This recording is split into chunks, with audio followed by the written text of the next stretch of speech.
അപ്പോൾ നമ്മൾ ഇന്നത്തെ സ്പെഷ്യൽ നല്ല മാങ്ങയിട്ട ചൂരക്കറിയാണ്, നല്ല മുളകിട്ട ചൂരക്കറി. ഓക്കെ ഐഡിയേഴ്സ്, നമുക്കിന്നൊരു വെള്ള ചൂര കിട്ടിയിട്ടുണ്ട്. കണ്ടോ, ഇത് നമുക്ക് മാങ്ങയിട്ട് ഇന്നൊരു കറി വെക്കാം. അപ്പോൾ ആദ്യം നമുക്കിതിനെ കട്ട് ചെയ്യാം. വലിയ ചൂരയാണ്, അപ്പം ആദ്യം അവനെ ഒന്ന് കട്ട് ചെയ്തെടുത്തിട്ട് നമുക്ക് മാങ്ങയിട്ട് കറി വെക്കാം. ഓക്കെ ഹൈ ഡിയേഴ്സ്, നമുക്കിന്ന് ഞാൻ നേരത്തെ കാണിച്ച ചൂരയില്ലേ, അത് ആ ചൂരയെല്ലാം വെട്ടി വൃത്തിയാക്കി നല്ല ഫ്രഷ് ചൂരയാണ് കേട്ടോ. കുറേ വെള്ളം ഒഴിച്ച് നല്ല ഫ്രഷ് ബ്ലഡായിരുന്നത്. അപ്പോൾ നല്ല ഫ്രഷ് ചൂരയാണ്, വെള്ള ചൂര. നല്ല വഴുകി വൃത്തിയാക്കി കുറച്ച് നമ്മൾ വറക്കാനും വെച്ചു, കുറച്ച് കറിയും വെച്ചു, കറിക്കും എടുത്തു. അപ്പോൾ അതിന് വെട്ടിയെല്ലാം വൃത്തിയാക്കിയത്. പിന്നെ നമുക്ക് വ്യത്യസ്തമായ രീതിയിലാണ് മീൻ കറി വെക്കുന്നത്. എന്താ പറയുക, നല്ല മാങ്ങ കിട്ടിയിട്ടുണ്ട് കേട്ടോ. നല്ല പുളിയുള്ള മാങ്ങയാണ്. ഞാൻ ഒരു മാങ്ങ എടുത്തു. അപ്പോൾ നിങ്ങളുടെ കയ്യിലുള്ള മാങ്ങ പുളിയുള്ളതാണോ ഇല്ലാണോ നോക്കിയിട്ട് വേണം അതിൻ്റെ ക്വാണ്ടിറ്റി നിശ്ചയിക്കുന്നത്. അപ്പോൾ ഞാനൊരു മാങ്ങ എടുത്തു, പിന്നെ ചെറിയ ഉള്ളി എടുത്തു, വെളുത്തുള്ളി 2 പച്ചമുളക് കീറിയിട്ടു, കുറച്ച് ഇഞ്ചി എടുത്തു. പിന്നെ നമുക്കതിൻ്റെ മസാല എന്തൊക്കെയാണെന്ന് നോക്കാം. ഞാൻ കുഴച്ച് വെച്ചു കേട്ടോ. ഞാൻ 2 ടേബിൾ സ്പൂൺ കാശ്മീരി മുളക്, പിന്നെ ഞാൻ 1 ടേബിൾ സ്പൂൺ മല്ലിപ്പൊടി ഇട്ടിട്ടുണ്ട്. അത് നിങ്ങൾക്ക് വേണമെങ്കിൽ ഇട്ടാൽ മതി, ഓപ്ഷനാണ്. ഞാൻ മാങ്ങ ഇട്ടുകൊണ്ട് ഞാനത് ഇട്ടത്. പിന്നെ ഒരു 1/4 ടീസ്പൂൺ ഉലുവാപ്പൊടി, പിന്നെ മഞ്ഞൾപ്പൊടി. ഓക്കെ, അപ്പോൾ ഇത്ര എടുത്ത് ഇനി നമ്മുടെ ചട്ടി ചൂടാക്കാൻ വെച്ചു. കുറച്ച് വെളിച്ചെണ്ണ ഒഴിക്കാം. ഒഴിച്ചു കുറച്ച് കടുക് ഇട്ടു. പൊട്ടി വന്നപ്പോൾ നമുക്ക് ഇഞ്ചി വെളുത്തുള്ളി കൂടെ ഇടാം.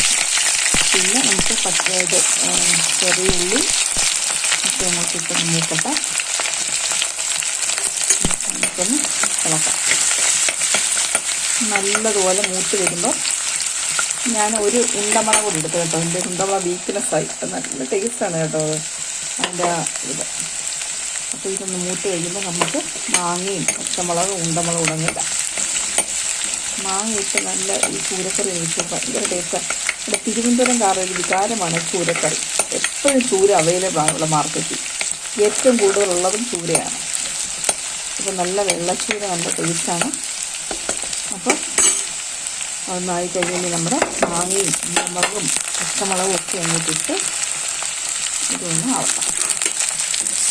നല്ലതുപോലെ ഒന്ന് മാങ്ങ അധികം ഇതാകണ്ട. നമ്മുടെ ഉള്ളിയൊക്കെ ഒന്ന് മൂത്ത് കഴിഞ്ഞ് കഴിഞ്ഞല്ലോ. അപ്പം ഇതൊന്നായി കഴിയുമ്പോൾ നമുക്ക് നമ്മുടെ അരപ്പ് ഇങ്ങോട്ട് ഇങ്ങോട്ട് ഇത് ഇളക്കാം. ഓക്കെ, അപ്പോൾ നമ്മുടെ മാങ്ങയും എല്ലാം നല്ല വെന്ത് അരപ്പൊക്കെ അങ്ങോട്ടിട്ട് ഇതിൻ്റെ എണ്ണ അങ്ങോട്ട് തെളിയണം. എന്നിട്ട് വേണം നമുക്ക് ഇനി തിളച്ച വെള്ളം. ഇനി വേറെ പുളി ആഡ് ചെയ്യരുത് കേട്ടോ. പുളിക്ക് വരാൻ നമ്മൾ മാങ്ങ ഇട്ട്, അതായത് നമ്മൾ നിങ്ങളുടെ കൈ വെച്ചുള്ള മാങ്ങയുടെ പുളി എത്ര ഉണ്ടെന്ന് അതനുസരിച്ച് വേണം അതിന് ക്വാണ്ടിറ്റി ഇടാൻ. നല്ല പുളിയുള്ള മാങ്ങയാണ്. അപ്പോൾ ഇത് കഴിഞ്ഞ് നമുക്ക് തിളച്ച വെള്ളം ഒഴിക്കാം.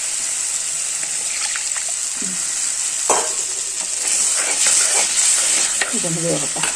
നമ്മുടെ ഗ്രേവി എല്ലാം നല്ലതുപോലെ തിളച്ച് അത് എണ്ണയൊക്കെ തെളിഞ്ഞ് കണ്ടോ. ഈ സമയത്ത് നമുക്ക് ഇതിൻ്റെ കഷ്ണങ്ങളൊക്കെ പറക്കിയിടാം.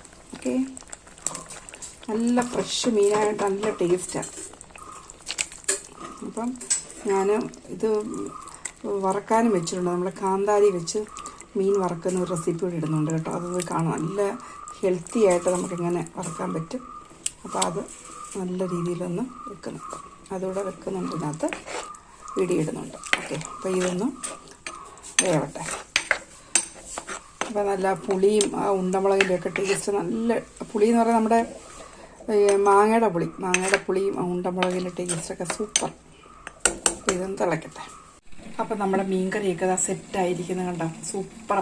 ഇത് ഗ്രേവി എന്ന് പറയുന്നുണ്ടല്ലോ, അമേസിങ് ആണ്. കപ്പയ്ക്കും ചോറിനും ഒക്കെ ഒരുപോലെ, അതുപോലെ ക്വാണ്ടിറ്റി കൂടുതൽ വെച്ചിട്ട് നിങ്ങളിത് ഈ മീൻകറി വെക്കും. അത്രയ്ക്ക് ടേസ്റ്റാണ്. മാങ്ങയും ആ ഉണ്ടമുളകുള്ള ടേസ്റ്റ്, അതിൻ്റെ മണവും അതുപോലെ. അപ്പോൾ എല്ലാവരും ഇതുപോലെ ചെയ്ത് നോക്കുക. എപ്പോഴും നമ്മളൊരു വെറൈറ്റി വെക്കണം. എപ്പോഴും ഒരുപോലത്തെ വെക്കാതെ വ്യത്യസ്തമായ രീതിയിൽ വെക്കുമ്പോഴാണ് ആ മീൻകറിയുടെ ഒരു ടേസ്റ്റ് അറിയുന്നത്. അപ്പോൾ ഇതുപോലെ ഇത് വെച്ച് നോക്കുക കേട്ടോ. വെച്ചിട്ട് നല്ല ഫ്രഷ് മീനായിരിക്കണം കേട്ടോ. അത് മെയിൻ റീസൺ ഇതാണ്. അപ്പം വെച്ചിട്ട് എന്താണ് ഫീഡ്ബാക്ക് അറിയിക്കുക, വാച്ച് ചെയ്യുക, ഷെയർ ചെയ്യുക, പിന്നെന്താ സബ്സ്ക്രൈബ്, പിന്നെ ഹൈപ്പ് ചെയ്യുക. ഓക്കെ, എല്ലാവരും ദൈവം അനുഗ്രഹിക്കട്ടെ. Thank you. God bless you all.